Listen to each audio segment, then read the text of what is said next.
Sometimes I don't know, we need to reply to an email and we kind of give it an idea of what we want. It's like, hey, I want to reply, be nice, and wow, wow, wow. And then it rewrites everything for you. You put it as a fuzzy input, you just like a brain dump, and then it outputs it in a way that is professional or cordial, concise. Well, something like this, imagine it, but now for creative tools, where it's like, hey, it's kind of a mood board, it's kind of a collage, and then from there, you want a specific illustration, or you want a photo, or you want a poster out of it.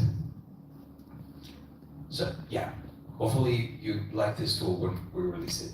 And yeah, also just like the idea of transforming different things, we have been, hold on, what did I do there? I don't even remember. Oh dude, that was pretty bad. Okay, yeah, so that was a 3D rendered and then turned it into like an illustration, like a Japanese ink illustration. So yeah, anyway, all of this, I'm talking about all this stuff and might feel like, oh man, it's just so messy. The thing is that I want to share that first because of everything that we have learned.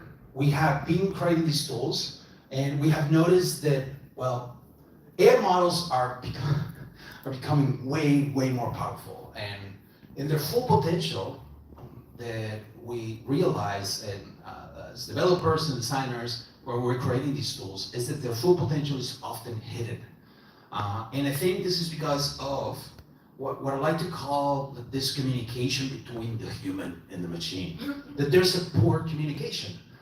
We're no longer, as designers, we're no longer just designing interfaces for humans that just like do clickety buttons. We're building a bridge between human intuition and this machine intelligence.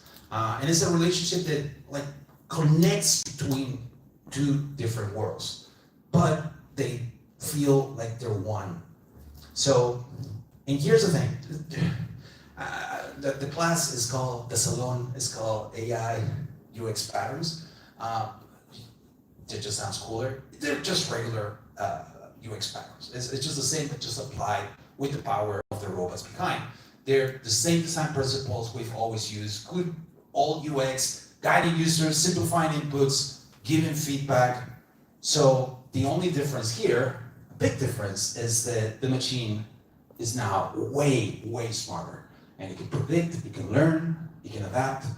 And it's not just a dumb machine anymore with clicky buttons. Now users perceive, at least, they perceive the machine as if they behave and talk like another person, like another human. And you might be thinking, well, that's good. Now it's just like, hey, they can talk better between them. But the third is that it can create confusion too on how to interact with it, because it might feel too natural. So at the end of the day, our jobs as designers is still about making things easy to use, whether it's powered by AI or not. So, okay, so I'm going to go into how to work with AI before I actually talk about how to power tools with AI. But before doing that, any questions? No? No questions? Come on. I'm running out of air, I'm realizing. Wow. Need to do more exercise. No questions? Oh my God, okay. Yeah. So, for example, it says that you have to like, if you have an idea for a product, Yeah. just don't think too much, put it out there. It should take you like 1 month, no more. Just put it out there, test it, iterate, and then like work on it. So how long it took you to build your products and to release it? Okay. Not so much, not so long, but yeah, like a month too.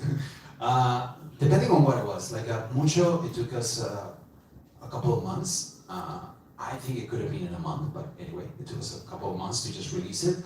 But it was also like, is that a strategy of just like I don't know, go fast, break things, and just put things out there and learn from that. So we kind of do that, and we learned a lot because we realized like, oh man, we made a lot of mistakes on this tool. I kind of wanted to just like remove it, you know, it's like, oh, I'm sorry, let's remove it, but it was already out there, so, hey, okay, let's just take it. But it was, yeah, a couple of months for each one. There's one that we in the launch, we were working that proved to be a little bit more difficult than we thought it was going to be. One that was called specifically Folio. It was to create your portfolios. But the idea was like something that these things are really good at is finding the patterns in the messiness. And it's similar to what I was saying about the, give me one second, about the, you give it fussy inputs and it gives you polished outputs. And with this idea, we want to